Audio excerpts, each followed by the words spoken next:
As promised, the opposition is here live in studio to react. We've got the Deputy Leader of the Conservatives, Melissa Lantsman, alongside Gord Johns. He's the NDP critic for mental health and harm reduction. Hello to you both. Thank you very much for making the time.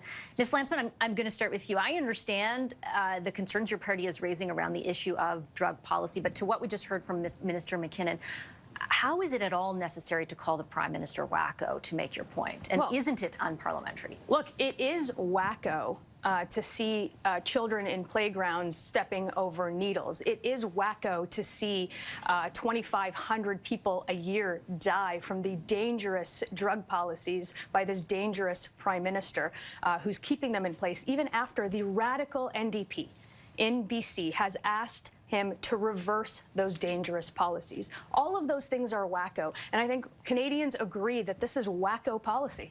Okay, but to address the substance of my question, you didn't just, the leader of your party didn't just label the content of the policy as wacko. He said that the Prime Minister was wacko. Why is it necessary to employ that kind of characterization or language when you're well aware that it does go against the rules of Parliament to make a point about concerns around a policy? Does it not degrade the sort of decorum of politics? We want to have the conversation about policy, about the dangerous drug policy that, again, has killed 2,500 people, that kills 6 people a day. And we're going to call it exactly what it is, what Canadians believe that it is, and we want to see the Prime Minister make a reversal on it. That's what we were arguing. That's what we will continue to argue. And these are wacko policies. And it is a word that has been used in the House of Commons many times. In fact, by the leader of the House Leader of the NDP, who can't be here because he's used that word. No, well, he could be here, but he's used the word. But again, not to describe the Prime Minister. And you heard the way that Minister McKinnon was essentially aligning your party's willingness to do that in the House of Commons with things like stopping at the Nova Scotia-New Brunswick border and speaking with anti-carbon tax protesters who also happen to have F. Trudeau flags there and also happen to have a diagolon symbol on the structures they were in.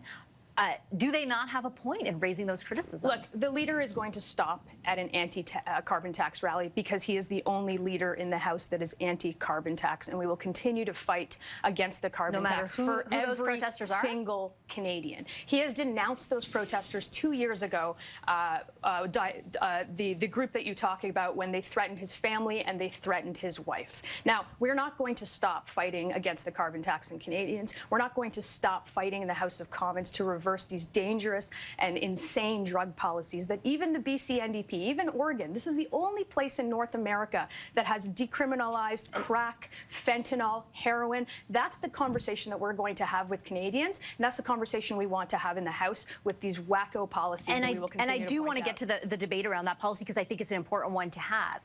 But while you say yes, in reference to the comments that were made about Mr. Poilievre's wife, he did denounce Diagolon at the time. He didn't say anything about this protest and the presence of the symbol there. And he also hasn't said anything about Alex Jones endorsing him.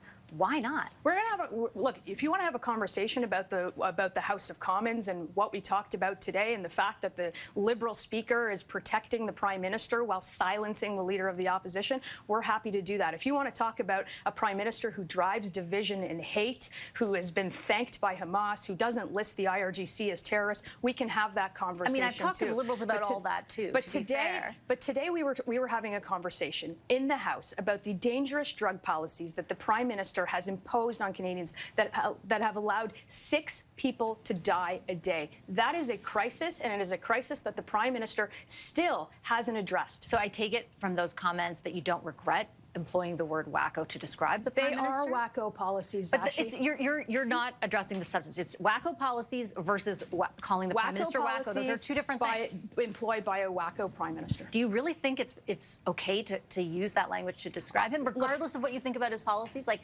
I want to see a speaker that's going to employ apply the rules equally in the House. And if the Prime Minister wants to call the Leader of the Opposition names, then we are going to talk about the wacko policies that this Prime Minister has imposed and the death of 2,500 British Columbians, 6 people a day dying from his dangerous drug policies. Mr. Johns, I want to bring you into the conversation and get your perspective, because Ms. Landsman brought up the fact that that word wacko has been employed twice by Peter Julian.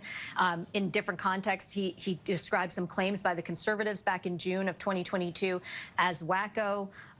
He also described a comment about Bill C-11 as wacko in the House of Commons. Do you feel that it was necessary for the Speaker to eject Mr. Poilievre based on what he said today? I think that what we saw today was what we're seeing every day from the Conservative Party. They continue to dog whistle, to come on the attack. Right now, we see both the Liberals, whether it be the Prime Minister Trudeau or Pierre Poilievre, continue down the path of division. It's not what Canadians need right now. They need hope, not fear. They need compassion, you know, not this attitude right now that is causing so much division. And we need solidarity right now. And that's what New Democrats and Jagmeet Singh, and that's what we're trying to do. Look, we know that the leader of the Conservative Party, he stopped. He met with people that were our participants and partners with Diagolon. You know, the same leader, the Conservative Party leader, and back to what's happening in terms of the toxic drug crisis, he refuses to meet with Mom Stop the Harm. He's the only leader in the country that refuses to meet the victims of this toxic drug crisis, who have a lot of advice to offer. But do you understand, Mr. Johns, some of the criticisms or the concerns that they are raising around decriminalization? And I understand, in theory, the way it should work, but I also understand a lot of people who are concerned by the stories coming from nurses, for example, at hospitals where this was happening in the open. I understand the concern from parents who were in playgrounds and saw this happening as well. Like, are those concerns not valid to raise, alongside, of course, concern for the people who are you know, falling victim to this crisis? Absolutely, and so we heard from the president of the Police Chiefs Association of British Columbia, and they were unequivocally clear that they were asking for tools to be able to move people along, and in extraordinary situations, actually arrest people. But they were absolute, and that they don't want to go back to criminalizing people.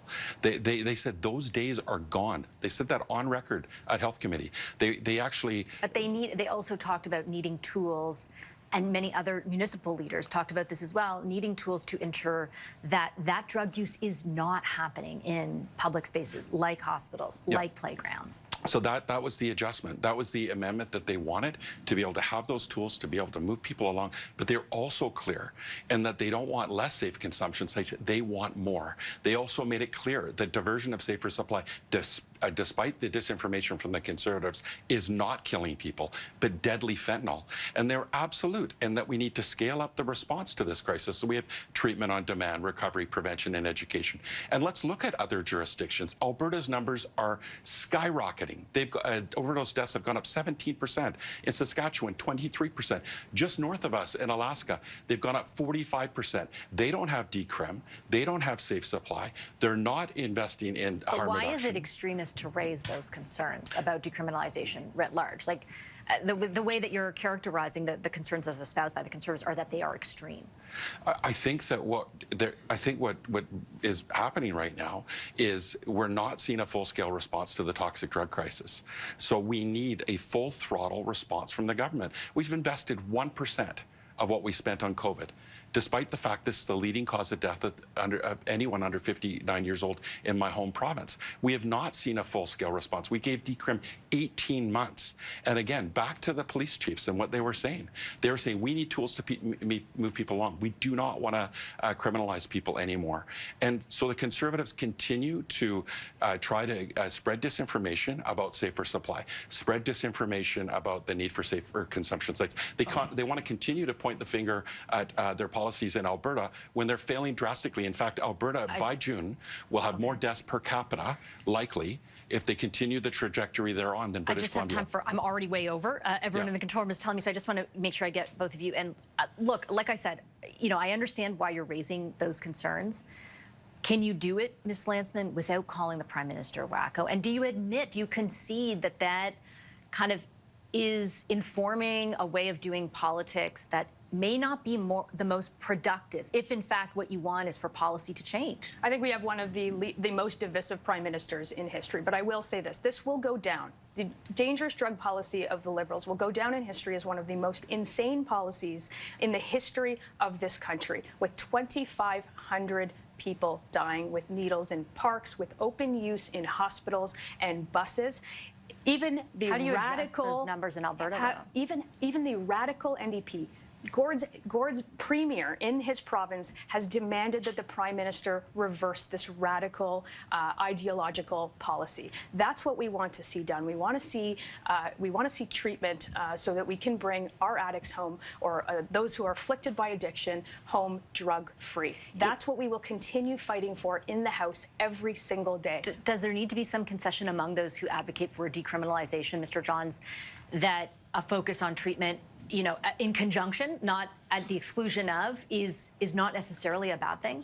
We've always been clear that we apply what was set out by the Expert Task Force on Substance Use, which included police chiefs, experts on substance use policy, people with lived and living experience. They made it clear they wanted the government to implement a policy of safer supply, to stop criminalizing people who use substances because it causes more harm, to have treatment on demand, to make sure people get the help they need when they want it, invest heavily in recovery, prevention, and education. We have not seen the federal government scale up in any of those areas. They have not treated this like a public health emergency, and they need to.